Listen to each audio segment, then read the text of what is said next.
اللہ الرحمن الرحیم۔ حضرت عائشہ رضی اللہ تعالیٰ عنہا سے روایت ہے، ہم حج کے ارادے سے نکلے۔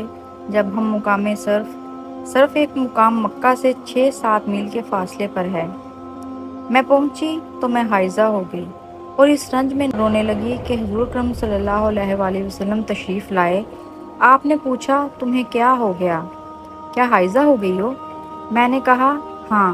آپ صلی اللہ علیہ وآلہ وسلم نے فرمایا کہ یہ ایک ایسی چیز ہے جس کو اللہ تعالیٰ نے آدم کی بیٹیوں کے لیے لکھ دیا ہے، اس لیے تم بھی حج کے افعال پورے کر لو، البتہ بیت اللہ کا طواف نہ کرنا۔ حضرت عائشہ رضی اللہ تعالیٰ عنہا نے فرمایا کہ رسول اکرم صلی اللہ علیہ وآلہ وسلم نے اپنی بیویوں کی طرف سے گائے کی قربانی کی۔ صحیح بخاری 294۔ نبی کریم صلی اللہ علیہ وآلہ وسلم نے فرمایا، جس نے میری ایک حدیث سنی اور پھر دوسروں تک پہنچا دی، اس کے لیے قیامت کے روز میری شفاعت واجب ہوگی۔